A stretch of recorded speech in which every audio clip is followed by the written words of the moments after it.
Hey, what's going on, guys? Welcome back to the channel. I just wanted to break down the NLCS real quick, talk about the Marlins a little bit, and what they're going to be throwing at us. So we'll start with the pitching rotation. The top of the rotation's pretty good. Syndergaard, obviously, you know about Syndergaard, hard thrower, electric stuff. That's going to be tough. The main thing that I want to point out, especially with hitting on this game, is the break statistic there. So anything when you get up over 85, it starts to get pretty nasty. And so I'm mostly worried about Aaron Sanchez. He's an 84, so he's not like crazy good, but velocity is 99 and the break's 92. And then you look at a sinker, four seam, a 12-6, and a changeup. That's just going to be an absolute headache for me. So I'm worried about that matchup. Guy with 92 breaks. Syndergaard's going to be nasty too, but he doesn't have quite as much breaking action on his pitches. The thing that I've noticed a lot with guys who are up in the 90s in the break category is every pitch they throw just feels like it's moving so sharply. And the thing I notice the most is like curveballs and changeups. Changeups feel like they just vanish as they get to the plate. And somebody who throws a good changeup like Aaron Sanchez will, right? He's got four pitches. He's got a four-seamer that's probably up 100 miles an hour and then a changeup. It's going to be tough. This is a young rotation too, so I would imagine they're going to try to keep these guys around. Yeah, he's arbitration eligible, and then Jacob Faria, kind of a similar situation, right? Doesn't throw real hard, but once again, 98 on the break. I'm pretty nervous to hit these guys, and four-seam, slider, splitter, 12-6 curve, that's disgusting. I mean, you're going to have pitches going everywhere, so with this series, we're going to really have to make sure we're jumping on guys early and working off that fastball, because it's going to be tough to hit a 12-6 curve when somebody's break is a 98. It's going to be tough to hit sliders.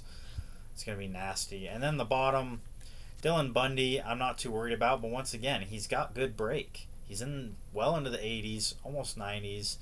All these guys got pretty good stamina except for Faria. And then Alex Cobb, who I have played against before and shelled. So I'm not worried about Alex Cobb as much. I think he's a three-pitch guy. Four-seam, knuckle curve, and a splitter.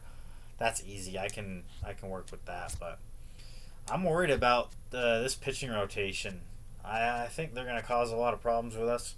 I'm not worried about their bullpen.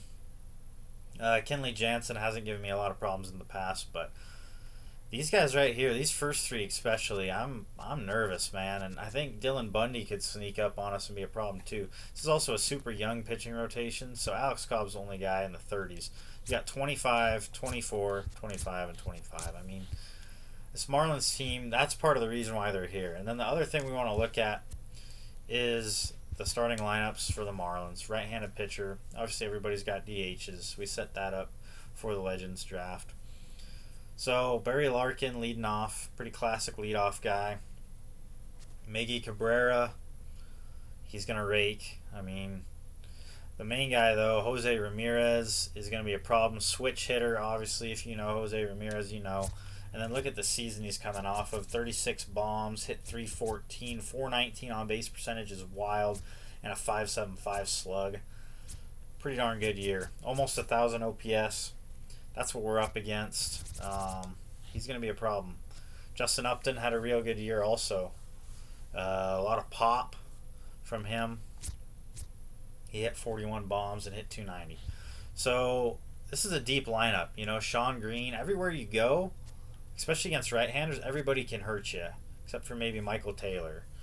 And then when you jump over to the left-handed, same thing. I mean, you're going down this lineup, and it's like, man, they got a little less pop against lefties, but they can just flat hit, and it's going to be a little bit tough. So the main thing is if we can keep, you know, Cabrera, Ramirez, and Upton from taking us yard, we can work with the rest of this. Sean Green, I'm not too worried about. And then, of course, Michael Taylor's got some speed. They've got some guys that can run a little bit, too. So we're going to have to be real conscious of making sure we're making good pitches, and when they've got runners on, making sure we're keeping them close. So that's kind of the breakdown there. Here's how it's going to look. We're going to be at home for the first two games, and then in Miami for three, then back at home for two. It says Evaldi's scheduled to pitch. I'm going to just start at the top of my rotation again with Max Scherzer and let him do his thing. We'll just do ace against ace and let it kind of match up. As far as in the American League, it's Cleveland and Tampa Bay playing, so that'll be cool. I'm not sure who I have winning this one. I'm kind of going to lean towards Cleveland. It looks like they swept the Angels. I'm going to say that they're going to be hot. So I think Cleveland will be going to the World Series, and then I'm hoping we can get through Miami. It's going to be a heck of a series, though. So we'll see what happens. Obviously, we had a good game. We're coming off a good game. We hit some home runs, so we'll see. But anyway, there's kind of the breakdown there. Miami's a super good team.